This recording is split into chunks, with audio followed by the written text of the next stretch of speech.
Bonjour. Aujourd'hui, on va plonger ensemble au cœur d'un livre aussi doux que puissant. Prendre soin de l'enfant intérieur, de Thich Nhat Hanh. On va explorer ses enseignements pour voir comment, peut-être, on peut guérir les blessures du passé et retrouver un peu plus de paix. Le livre s'ouvre avec ces quelques vers. C'est une invitation, en fait.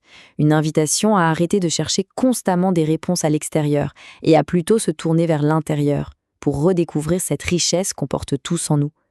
Le ton est donné, c'est un voyage qui commence. Et voilà la question qui est au cœur de tout. En chacun de nous, il y a cet enfant intérieur qui souffre.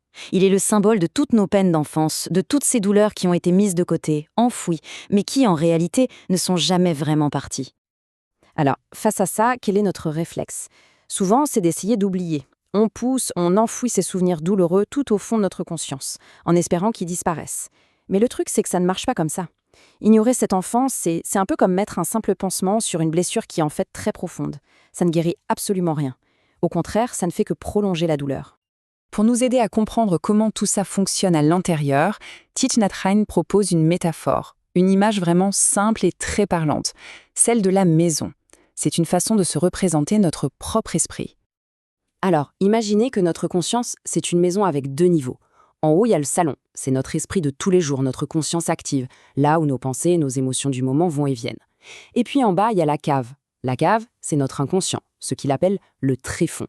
C'est là que sont stockées toutes nos expériences, absolument toutes, depuis notre naissance. Et dans cette cave, il y a ce qu'il nomme les graines, ou bija en sanskrit. Ce sont les germes de toutes nos émotions possibles. La colère, la joie, la peur, mais aussi, et si important, la compassion.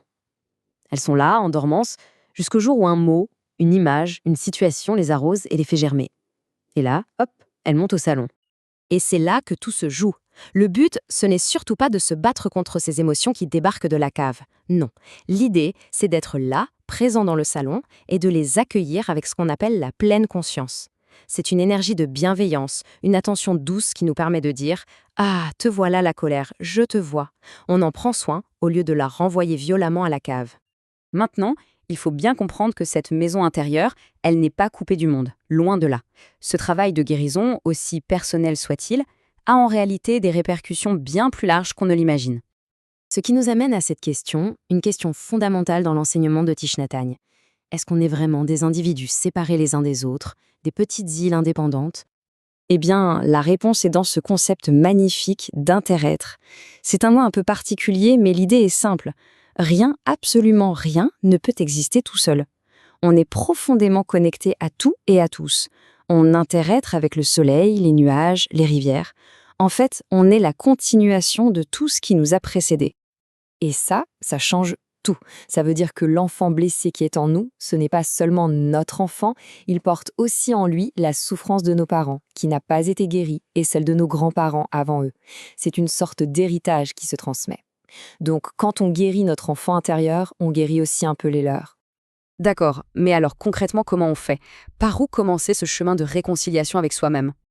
La pratique la plus importante, c'est celle de l'écoute. La première chose à faire, c'est de s'arrêter, de revenir à l'intérieur et d'écouter. Juste écouter l'appel de cet enfant. Et puis, on peut lui parler, avec beaucoup d'amour. Lui dire « Je suis là pour toi maintenant. Je vais prendre soin de toi. » C'est une promesse, un engagement fort, lui promettre qu'on ne l'abandonnera plus jamais. C'est un exercice à faire chaque jour pour reconstruire la confiance. Une autre pratique très puissante, c'est cette méditation. D'abord, on se visualise soi-même à 5 ans. On regarde cet enfant vulnérable et on lui sourit avec une immense compassion. Et puis, dans un deuxième temps, on fait la même chose, mais en visualisant nos parents, eux aussi, comme de petits enfants de 5 ans. Et là, ça peut tout changer. Ça cultive une compassion immense pour soi et pour eux. Le résultat de tout ça, c'est une véritable transformation. Parce qu'en prenant soin de notre propre enfant intérieur, on ne fait pas que se libérer soi-même. On brise une chaîne, on interrompt ce cycle de souffrance qui se transmettait et par ce geste, on libère les générations qui nous ont précédés et celles qui viendront après nous. Pour finir, j'aimerais qu'on regarde la souffrance sous un angle complètement différent, grâce à une dernière métaphore, sans doute la plus connue de Thich Nhat Hanh. Voilà. Sans boue, il ne peut pas y avoir de fleur de lotus. Cette phrase, elle résume tout. La fleur de lotus, qui est un symbole de pureté, de beauté, d'éveil, elle a absolument besoin de la boue du marécage, pour pouvoir grandir et s'épanouir. La souffrance n'est donc plus vue comme une ennemie à fuir à tout prix. Elle devient cet ingrédient essentiel. Elle est la boue, cette boue riche et fertile dans laquelle la compréhension et la compassion peuvent enfin prendre racine. C'est en apprenant à accueillir notre boue avec bienveillance qu'on crée les conditions parfaites pour que le bonheur, notre lotus, puisse éclore. Alors je vous laisse avec cette question, cette pensée. Et si notre propre souffrance, toute notre boue, était en fait la matière première indispensable pour que notre fleur de compassion puisse s'épanouir? C'est une perspective pleine d'espoir pour le chemin de guérison qui est propre à chacun.